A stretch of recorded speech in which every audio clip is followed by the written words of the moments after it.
Hi guys, this is Manu Mishra. So welcome back with the session जिसमें आज हम लोग फर्स्ट मे के द हिंदू न्यूज़पेपर का एनालिसिस करेंगे। But before we start the analysis, so today is first May और first May को we celebrate what? We celebrate the labours day. Okay, तो फर्स्ट मे को याद रखना कि लेबर डे होता है। और फर्स्ट पे advertisement it's about the Rajasthan government.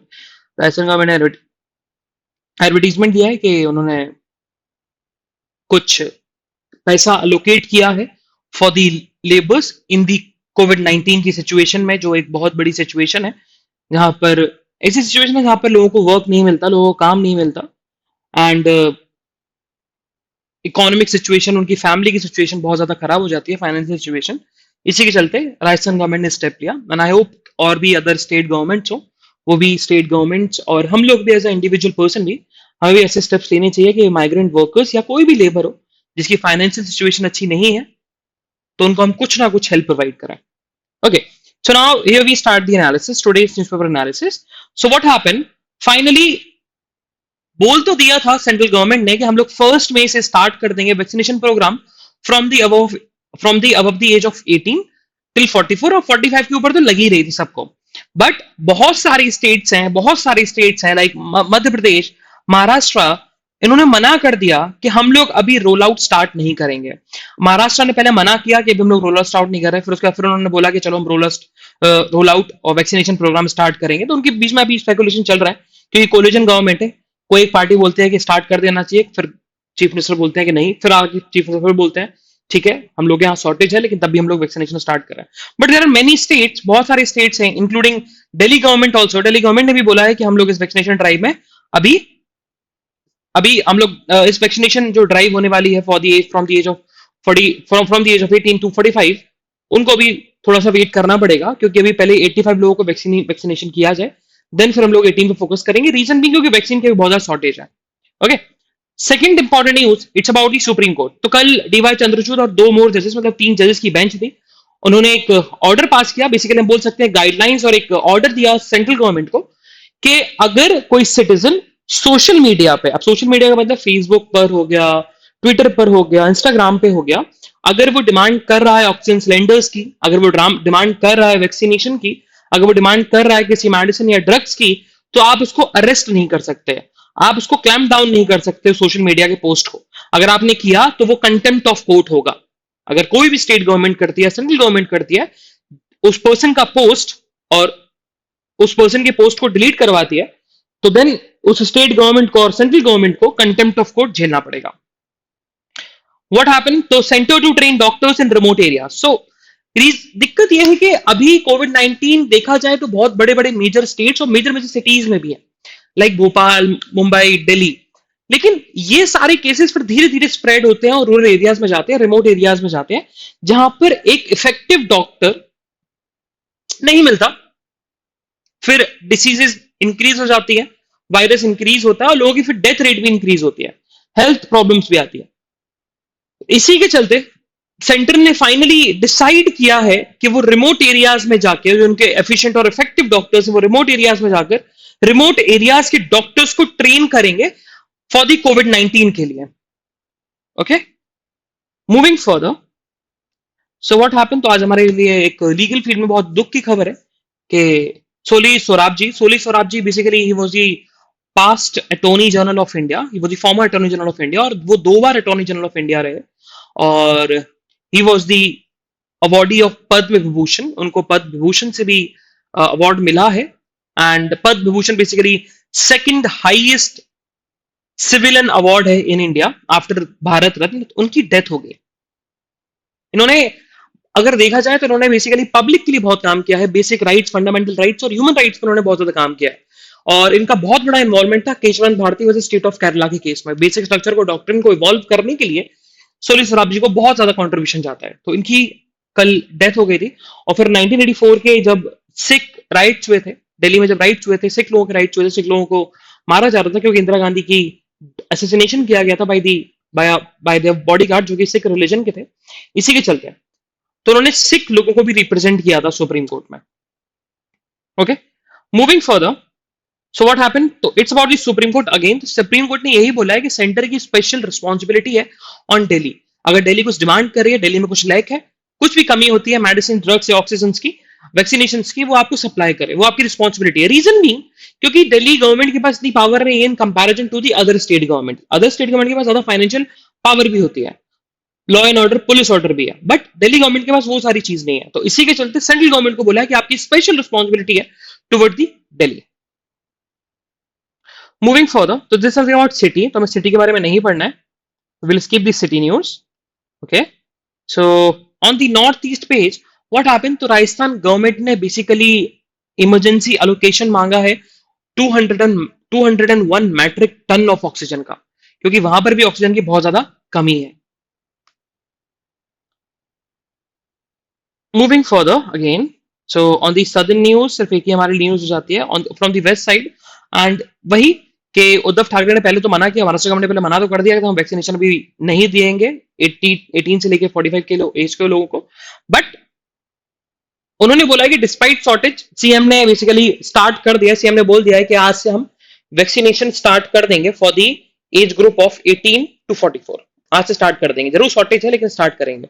Let's see कि क्योस ना फैले पब्लिक में, यही एक दुआ रहेगी, क्योस ना फैले, क्योंकि जब लोगों को वैक्सीनेशन, आपने प्रोग्राम स्टार्ट तो कर दिया और लेकिन जब वैक्सीनेशन नहीं मिलती है तो पब्लिक में एक डिस्टर्बेंस, एक public order, law and order breach होने के ज्यादा चांसेस होता है। Let's see what will happen. Moving further, so today is Saturday, तो आज हमारे लिए सिर्फ एक ही एडिटोरियल इंपॉर्टेंट हो जाता है, and that one editorial is about the rising sun in India Japan relations. तो इंडिया और जापान के रिलेशंस के बारे में तो अपन इसका एक ओवरव्यू लेंगे। तो ये बोलता क्या है ऑथर, दोनों जो ऑथर्स हैं उन्होंने क्या बताया है इंडिया और जापान के रिलेशंस के बारे में। सबसे पहले स्टार्ट किया कि जब हम बात करते हैं 2-3 साल पुरानी, तो 2-3 साल पहले जापान के जो प्राइम मिनिस्टर थे वो शिंजो एबे थे, बट अभी जो जापान के प्राइम मिनिस्टर है इस योशिंदे सुगा। तो जब शिंजो एबे प्राइम मिनिस्टर थे तो इंडिया और जापान के रिलेशनशिप हमेशा बहुत ज्यादा स्ट्रांग रहे, बहुत स्ट्रांग रहे। उन्होंने बहुत वर्क किया कि चाइना को कैसे काउंटर किया जाए एशिया में या वर्ल्ड में भी बहुत ज्यादा काउंटर किया जाए। जब हम बात करते हैं क्वाड ग्रुप की, तो क्वाड ग्रुप को जन्म भी, क्वाड ग्रुप का जो आइडिया था वो शिंजो एबे का था कि क्वाड ग्रुप को हम करेंगे, एक एक ग्रुप बनाएंगे, क्वाड ग्रुप बनाएंगे जो कि डोमिनेंस क्रिएट करेगा इंडो पैसिफिक रीजन में, जिससे चाइना का जो डोमिनेंस है, चाइना चाइना का जो डर है इन दी इंडो पैसिफिक रीजन में, जो कंट्रीज हैं छोटी छोटी, वो डर हटे और उनको प्रोटेक्शन मिले from our side, from our organisation. But जब शिंजो एबे ने रिजाइन किया और जो हमारे योशिंदे सुगा जापान के प्राइम मिनिस्टर बने, तो बहुत लोगों के अंदर स्पेकुलेशन था कि क्या जापान इंडिया के साथ वही रिलेशन बनाएगा, क्या जापान चाइना के साथ काउंटर करेगा कि नहीं करेगा। ये सबसे बड़ी एक तरीके से स्पेकुलेशन थी और सबसे बड़ी प्रॉब्लम थी कि सुगा के क्या पॉलिसीज होंगी टुवर्ड्स चाइना, टुवर्ड्स इंडिया और टुवर्ड्स द वर्ल्ड। रिसेंटली अभी जो जापान के रिसेंट प्राइम मिनिस्टर है योशिंदे सुगा, वो अभी रिसेंटली मिलने गए यूएस के प्रेसिडेंट से, जिनका नाम है जो बाइडन, और जो बाइडन के साथ उन्होंने मिला, और जो बाइडन के साथ अगर वो जो बाइडन से मिलने जा रहे हैं तो उनकी मीटिंग बहुत ज्यादा सक्सेसफुल रही। उन्होंने बहुत सारी चीजों पर फोकस किया जो कि हमारे लिए इंपॉर्टेंट नहीं है, रीजन भी क्योंकि वो जापान और यूएस के बीच में है। बट ऐसी मीटिंग हुई और ऐसे एमओयू साइंस हुए जिसमें चाइना को काउंटर किया जाए, क्वाड ग्रुप को स्ट्रेंथन किया जाए, जापान और यूएसए के रिलेशनशिप स्ट्रेंथ बहुत ज्यादा स्ट्रांग हो रहा है। अब हम इंडिया पे जंप करते हैं। तो हुआ क्या था, जब शिंजो एबे जब प्राइम मिनिस्टर थे तो वो 2014 में मोदी जी से मिलने भी आए थे, जब मोदी जी पहली बार प्राइम मिनिस्टर बने थे, और उन्होंने बहुत सारे प्रोग्राम, बहुत सारी पॉलिसीज और बहुत सारी चीजों पे बातें हुई थी, मीटिंग हुई थी, जिसमें बताया गया था कि हम लोग चाइना को कैसे काउंटर करेंगे, हम लोग ये सारी हरकतें करेंगे। उसको लेकर आगे इंडिया के साथ वही स्पेकुलेशन था कि इंडिया के साथ हमारे जापान के रिलेशनशिप अच्छे होंगे कि नहीं होंगे, जब शिंजो एबे ने रिजाइन किया था प्राइम मिनिस्टर से। बट अब हमें समझ में आ रहा है कि योशिंदे जो सुगा है, योशिंदे सुगा अभी जो बाइडेन से मिली, मीटिंग अच्छी हुई और उन्होंने इसी बात पे बात किया कि हम चाइना को कैसे काउंटर करें इन दी वर्ल्ड ऑर्डर, जो उसकी एक्सपेंशन वाली पॉलिसीज है उसको हम कैसे रोका जा सके। अब हमें यह समझ में आता है और इसका हमें ये कंक्लूजन निकलता है कि जब यूएस के साथ रिलेशनशिप अच्छे हैं जापान के, तो ऑब्वियसली वो चाइना को काउंटर कर रहा है। जब चाइना को काउंटर कर रहा है तो उसको इंडिया की हेल्प लेनी पड़ेगी और इंडिया के साथ भी इस रिलेशनशिप बनाने पड़ेंगे। तो ऑथर ने अब यह बताया कि इंडिया और जापान को किस चीज पर फोकस करना चाहिए। तो सबसे पहले उन्होंने बताया कि सबसे पहले अगर उन्हें फोकस करना चाहिए तो वो करना चाहिए अबाउट दी डोमिनेंस, कि वो कैसे एक सॉफ्ट पावर का यूज करके, दोनों नेशन सॉफ्ट पावर का यूज करके जो नेबरिंग कंट्रीज है जिसमें चाइना अपना डोमिनेंस दिखा रही है, like Bangladesh, Vietnam, Sri Lanka, Pakistan, Afghanistan, Myanmar, इस चीज को कैसे कंट्रोल किया जाए और इनके साथ अच्छे रिलेशनशिप बनाया जाए और इनको थोड़ा दूर करे चाइना के साथ। ये पहली चीज पे फोकस होना चाहिए। सेकंड चीज पे फोकस होना चाहिए about the sea, Indo Pacific region में। इंडो पैसिफिक रीजन में अगर बात करें तो इंडो पैसिफिक रीजन में क्वाड ग्रुप में जापान भी है और इंडिया भी है, साथ में ऑस्ट्रेलिया और यूएस भी है, लेकिन अभी बात सिर्फ इंडिया और जापान की हो रही है। तो अगर क्वाड ग्रुप को स्ट्रेंथन करना पड़ेगा तो ऑब्वियसली बात है इंडिया और जापान को साथ में काम करना होगा, और साथ में काम करने के बाद चाइना को हम इजीली काउंटर कर सकते हैं। थर्ड जो है, third is about the cyber security. Cyber security focus करना है, क्योंकि साइबर सिक्योरिटी एक ऐसी चीज है और आर्टिफिशियल इंटेलिजेंस ऐसी चीज है जो कि आने वाले समय में एक साइबर सिक्योरिटी बहुत ज्यादा स्ट्रॉन्ग चीज हो जाएगी। मतलब जो अभी हम लॉ एंड ऑर्डर को कंट्रोल करते हैं, हमें वैसे ही साइबर सिक्योरिटी को भी कंट्रोल करना पड़ेगा, क्योंकि अभी बहुत ज्यादा हम लोग टेक्नोलॉजी एडवांस हो चुके हैं, तो बहुत ज्यादा अटैक होते हैं, साइबर अटैक्स होते हैं। By the Nations also, by the Nations also cyber attack किए जाते हैं।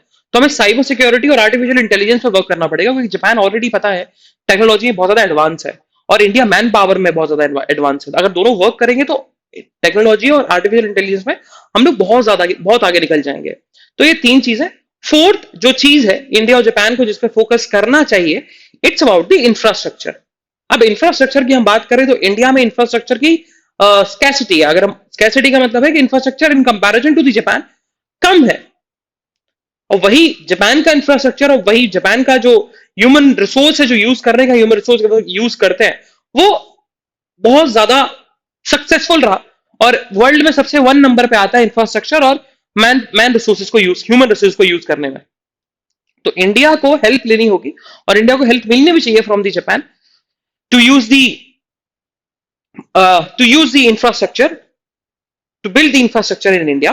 And the fifth one is it's about the infrastructure, but not in India, कि उन दोनों को, दोनों कंट्रीज को, इंडिया और जापान को, दोनों में साथ में मिलकर अदर कंट्रीज में इंफ्रास्ट्रक्चर प्रोजेक्ट और अदर कंट्रीज में अपना डोमिनेंस दिखाने के लिए, नॉट इन दी सिर्फ only in the Indo Pacific region, not in the South China Sea, but other countries also like Mauritius, like African continent में जितनी भी कंट्रीज हैं, और श्रीलंका में जैसे भी रिसेंटली दोनों ने स्टार्ट किया था पोर्ट को बिल्डअप करना, बट वो डील सक्सेसफुल नहीं हो पाई। ऐसे ही डील्स आगे करनी चाहिए इंडिया और जापान को, जिससे फोकस होगा और हम हो सके इससे इंडिया भी डेवलप होगा और जापान के रिलेशन भी अच्छे होंगे इंडिया के साथ। और जापान एक डेवलप्ड नेशन है और उसकी एक अच्छे इकोनॉमी ग्रोथ होगी अगर वो इंडिया के साथ अच्छे रिलेशन बनाता है। अगर हम बात करें इंडिया और जापान के ट्रेड की, तो इंडिया जितना ट्रेड करता है चाइना के साथ, उसका 1/5 ट्रेड भी जापान के साथ नहीं करता। तो वो अगर ट्रेड करेगा, ज्यादा ट्रेड करेगा, तो एक तो हमारा जो बर्डन है चाइना का, वो बर्डन कम हो जाएगा और हम ज्यादा शिफ्ट हो जाएंगे अदर नेशंस के पास, एग्जाम्पल जापान। ओके, तो ये एडिटोरियल था, it's about the India and Japan relationship.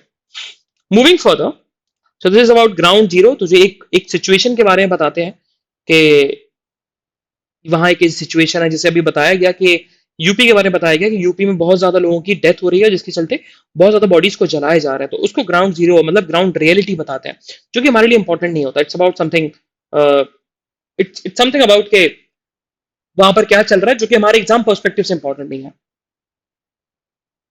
So what happened, Japan ने बोला है, जापान के जो एक तरीके से प्रीमियर है, प्रेसिडेंट है जी जिनपिंग ने बेसिकली अर्ज किया है इंडिया के प्राइम मिनिस्टर से, और इंडिया को अर्ज किया है, मैसेज भी दिया है कि जापान, सॉरी जो चाइना है, चाइना हेल्प करना चाहता है। चाइना ने ऑफर किया कि वो उनको हेल्प करे इन दी हेल्थ केयर सेक्टर में, उनको मेडिसिन सप्लाई करे, उनको वैक्सीन सप्लाई करे, उनको ऑक्सीजन की कमी हो रही है तो उनको ऑक्सीजन की सप्लाई किया जाए, मेडिकल इक्विपमेंट्स बेसिकली हम बात करें। ओके, अब देखते हैं मोदी जी क्या रिप्लाई करते हैं जो जी जिनपिंग ने मैसेज भेजा है हमारे प्राइम मिनिस्टर मोदी को। Moving further, so what happened, तो हाईकोर्ट ने sorry not high court, supreme court ने कंसर्न को रेज किया है और उन्होंने यही बताया कि आप, सेंट्रल गवर्नमेंट वर्क करती है पब्लिक के लिए, स्टेट गवर्नमेंट वर्क करती है पब्लिक के लिए। हाँ, प्राइवेट एंटिटीज का हम समझ सकते हैं कि वो अपने बेनिफिट के लिए काम करती है, बट ये दोनों गवर्नमेंट्स हैं, चाहे सेंट्रल गवर्नमेंट हो चाहे स्टेट गवर्नमेंट हो, दोनों पब्लिक के लिए काम करती हैं। और ये ऐसी ऐसी बेसिकली डिस्क्रिमिनेशन क्यों, क्योंकि सेंटर को वही वैक्सीन मिल रही है 150 रुपीज में, वही स्टेट को वैक्सीन मिल रही है 400 रुपीज में, तो डिस्क्रिमिनेशन क्यों। तो उन्होंने बोला है कि सेंटर पूरी वैक्सीन खरीदे, सेंटर स्टेट से पैसा ले ले, 150 रुपीज का पैसा ले, और सेंटर ही खरीदे पूरे 100% डोसेज ऑफ वैक्सीनेशन, और इक्वली डिस्ट्रीब्यूट कर दो, जितने स्टेट्स ने डिमांड किया है उतने इक्वली डिस्ट्रीब्यूट कर दो, तो पैसा बचेगा जो कि पब्लिक का पैसा बचेगा, और पैसा फिर आगे चल के और किसी चीज में यूज होगा, लाइक एम्प्लॉयमेंट में यूज किया जा सकता है। अगर हम बात करें तो अभी अराउंड 150% ज्यादा, मोर देन 150% से ज्यादा प्राइस पे बेच रहे हैं स्टेट गवर्नमेंट को, एक को 150 और 400। मूविंग फर्दर, सो कल प्राइम मिनिस्टर मोदी ने अपने पूरे कैबिनेट, अपने पूरे मिनिस्टर्स को, काउंसिल ऑफ मिनिस्टर्स को एड्रेस किया और उन्होंने यही बोला कि देखो अभी ये सारी कोविड की सिचुएशन है, कोविड की सिचुएशन हम लोग धीरे धीरे टैकल कर रहे हैं, बट आप और इश्यूज, अदर इश्यूज है उनको भी एड्रेस करो, लाइक इकोनॉमिक सिचुएशन, रेलवे की सिचुएशन, लाइक अनएम्प्लॉयमेंट की सिचुएशन, इनको भी एड्रेस करने की ज्यादा जरूरत है। मूविंग फर्दर, तो जम्मू एंड कश्मीर गवर्नमेंट ने फाइनली बोल दिया है कि हमारे यहाँ वैक्सीन की कमी नहीं है, वैक्सीन भरपूर है, एंड जितने लोग भी एलिजिबल है वैक्सीनेट कराने के लिए वो आ सकते हैं और वैक्सीनेशन प्रोग्राम में अपने आप को वैक्सीनेट करवा सकते हैं। ये जम्मू एंड कश्मीर ने ऐसा बोला है, गवर्नमेंट ने वहां की बोला है। So again on the defence page, national news page, on the 10th page, जो हमारे डिफेंस मिनिस्टर है राजनाथ सिंह ने क्या किया, जो इमरजेंसी फाइनेंशियल पावर होती है, इमरजेंसी फाइनेंशियल पावर बेसिकली क्या होती है, जब एक तरीके से फाइनेंशियल सिचुएशन या फिर बहुत ज्यादा एक्सट्रीम सिचुएशन होती है, तो आर्म फोर्सेस को एक फ्री हैंड दे दिया जाता है, फाइनेंशियली फ्री हैंड दे दिया जाता है कि आप जल्दी से जल्दी इस पर वर्क करें। तो वही सिचुएशन थी, बिकॉज ऑफ द कोविड-19 की वजह से हमारे कंट्री में सिचुएशन बहुत ज्यादा खराब है, लोगों की डेथ हो रही है, लोगों के इन्फेक्शन रेट बहुत ज्यादा इंक्रीज हो रहे हैं, एंड इसी के चलते डिफेंस मिनिस्टर राजनाथ सिंह ने बेसिकली एक स्पेशल प्रोविजन को इन्वोक किया और एक तरीके से फ्री हैंड दे दिया, एक इमरजेंसी फाइनेंशियल पावर ग्रांट कर दी टू दी आर्म फोर्सेस कि जल्दी से जल्दी जितना भी एफर्ट हो सके, जितना भी एफर्ट लगा सके बाहर की कंट्रीज से जितनी भी हेल्प मिल रही है वो जल्दी से जल्दी इंडिया में आ जाए। On the second on the 10th page, second news जो हमारे लिए इंपॉर्टेंट है, इट्स अबाउट दी कि इंडिया, ये नोट डाउन कर लेना, India is the first country to have 4 lakh more cases in a single day. एक दिन में 4 लाख से ज्यादा केसेस इंडिया में निकल रहे हैं। ये इंडिया एक पहली कंट्री बनी इन दी वर्ल्ड। मूविंग फर्दर, सो वही बात बताया था कल, जो हमारे फॉरेन सेक्रेटरी हैं श्रृंगला जी ने बोला भी था कि अराउंड 40 नेशन से जो इंडिया की हेल्प करना चाहते हैं, इसमें यूएस भी है, यूके भी है, और अभी रिसेंटली रोमेनिया और आयरलैंड भी जुड़ गए, और उन्होंने कंसाइनमेंट, उन्होंने हेल्थ केयर हेल्प सेंड करी है इंडिया में, क्योंकि इंडिया की सिचुएशन वही खराब है, इसी के चलते ऑक्सीजन की कमी है। So we move to our world news. तो वर्ल्ड न्यूज में हम बात करें तो वर्ल्ड न्यूज में सिर्फ हमारे लिए एक ही इंपॉर्टेंट न्यूज हो जाती है, and it's about the Kazakhstan, it's about the Kyrgyzstan and Tajikistan. So Kyrgyzstan और तजाकिस्तान में हमेशा बॉर्डर इशू रहा है, बॉर्डर हमेशा टेंशन रहा है, क्रॉस बॉर्डर टेंशन रहा है, जैसे कि इंडिया और पाकिस्तान के बीच में होता है, इंडिया और बांग्लादेश के बीच में क्रॉस बॉर्डर टेंशन होता है, लोगों की डेथ होती है। इसी के चलते वहीं पर भी वैसी सिचुएशन है जैसे इंडिया और पाकिस्तान की है, जैसे किर्गिस्तान और तजाकिस्तान की जैसी सिचुएशन है जैसे इंडिया और पाकिस्तान की है। इसी के चलते अराउंड अभी रिसेंटली 39 लोगों की डेथ हो गई, okay, over land water and pastures, मतलब वही बात, जमीन पानी और पेस्चर्स के ऊपर हमेशा लड़ाई होती रहती है, बॉर्डर के ऊपर हमेशा लड़ाई होती रहती है। कोई किर्गिस्तान का आदमी तजाकिस्तान में चला जाता है, उसकी डेथ हो जाती है, और फिर तजाकिस्तान का आदमी किर्गिस्तान में आ जाता है because of the land water and pastures. तो उसकी क्लैशेस की वजह से अभी रिसेंटली 39 लोगों की डेथ हुई है। लोगों ने अभी क्या सही तरीके से बॉर्डर डिमार्केट नहीं है किर्गिस्तान और तजाकिस्तान में, जिसके चलते लोगों को यही कंफ्यूजन रहता है कि टेरिटरी कजाकिस्तान में आती है, किर्गिस्तान में आती है या तजाकिस्तान में आती है। तो इसी के चलते आज इस बार रिसेंटली 39 लोगों की डेथ हुई है। और किर्गिस्तान और तजाकिस्तान जो नई कंट्री है वो यूएसएसआर से निकली है, क्योंकि 1991 में जब सोवियत यूनियन का डिसइंटीग्रेशन हुआ था और एक रशिया बना और बहुत सारे नेशंस बने, जिसमें क्रीमिया भी आता है, यूक्रेन भी आता है, नॉट क्रीमिया, यूक्रेन आता है, किर्गिस्तान है, कजाकिस्तान है और तजाकिस्तान भी है। ओके, इसी के चलते 1991 का इशू है, इसी के चलते बॉर्डर में अभी एक कंफ्यूजन है कि किसके पास कितना बॉर्डर रहेगा और बॉर्डर है क्या। अगेन तो तालिबान, अभी यूएस एग्जिट कर गया ना, यूएस पूरी तरीके से एग्जिट कर गया फ्रॉम दी अफगानिस्तान। तो इसी के चलते जो तालिबान के फोर्सेस हैं, तालिबान के फोर्सेस प्रोटेक्ट कर रही हैं फॉरेन बेसिस को, जितने भी फॉरेन बेसिस अफगानिस्तान में, उसको प्रोटेक्ट कौन कर रहा है? तालिबान, तालिबान के कंट्रोल में आ गई सारी चीजें। सो ये थी हमारे लिए न्यूज। और वहीं बात करें बिजनेस की, तो बिजनेस में about the private companies and about the Q4 का जितना भी प्रॉफिट रहा या लॉसेस रहा वो कंपनीज के बारे में बताया गया।